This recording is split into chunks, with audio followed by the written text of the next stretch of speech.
নমস্কার, আমি শ্রাবণী। আমি আবারও আজকে শ্রীমকথিত শ্রী রামকৃষ্ণের অমৃত কথা থেকে আপনাদের পাঠ করে শোনাবো। অবশ্যই সকলে আশীর্বাদ করবেন যাতে আমি সঠিকভাবে পাঠ করতে পারি। শ্রী শ্রী ঠাকুর, স্বামীজি এবং মায়ের চরণে আমার শতকোটি প্রণাম জানিয়ে আমি আজকের পাঠ শুরু করলাম।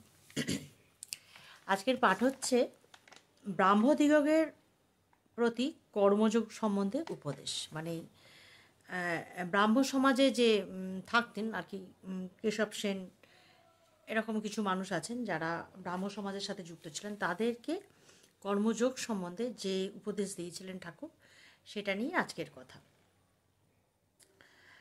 ঠাকুর বলছেন, আদেশ না থাকলে আমি লোকশিক্ষা দিচ্ছি এই অহংকার হয়। মানে উপর থেকে যদি আদেশ না পাওয়া যায়, আমি যদি তখন মনের মধ্যে এই অহংকার আসে যে আমি লোকশিক্ষা দিচ্ছি।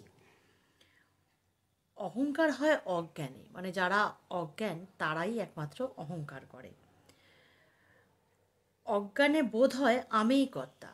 যে অজ্ঞান তার মনে হবে আমিই কর্তা, আমি হয়তো সব কিছু করছি।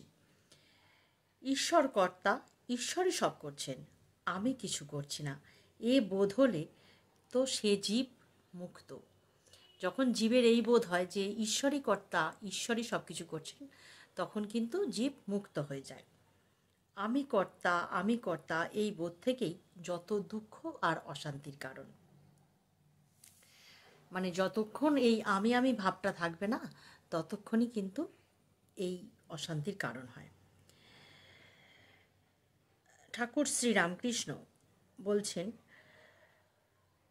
তোমরা বলো জগতের উপকার করা, জগৎ কি এতটুকু গা? আর তুমি কে যে জগতের উপকার করবে? মানে কেশব সেনকে বলছেন ঠাকুর যে তোমরা বলো জগতের উপকার করা, জগৎ কি এতটুকু গা যে তোমরা জগতের উপকার করবে?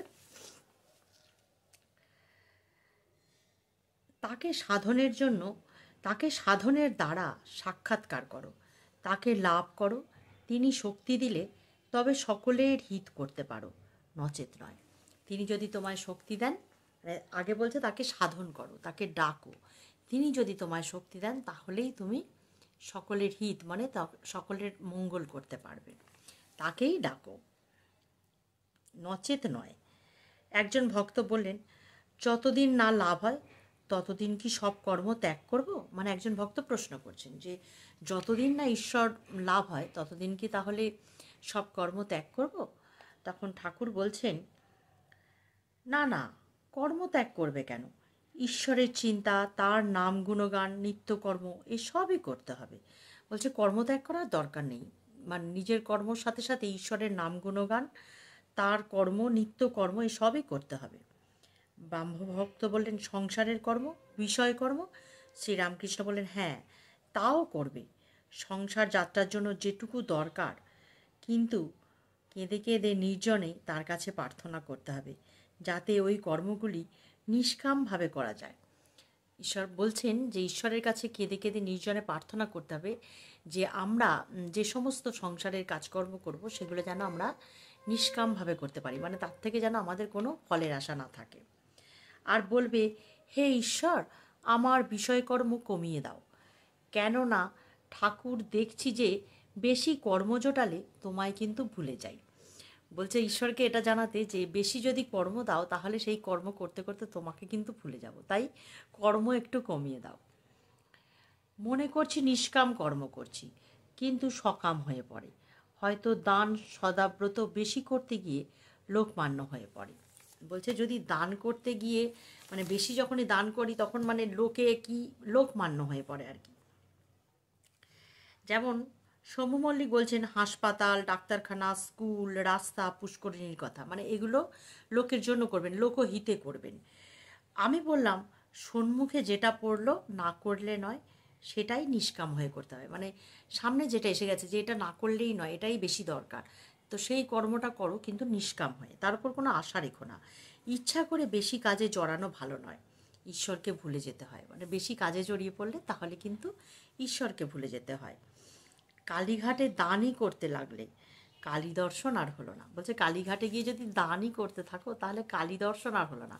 কালীঘাটের যে যাওয়ার উদ্দেশ্যটা, যে কালীঘাটে গেলাম কেন, কালী দর্শন করব বলে, তো তো সেখানে গিয়ে যদি দানই করি তাহলে আর কালী দর্শন করব কখন?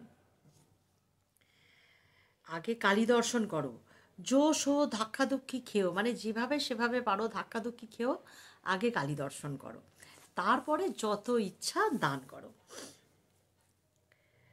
আর না করো, ইচ্ছা হয় খুব করো, ঈশ্বর লাভের জন্যই কর্ম। শম্ভুকে তাই বললুম, যদি ঈশ্বর সাক্ষাৎকার হন তাকে কি বলবে? কতগুলো হাসপাতাল, ডিসপেন্সারি করে দাও। সবাই হাসলো ঠাকুরের কথা শুনে।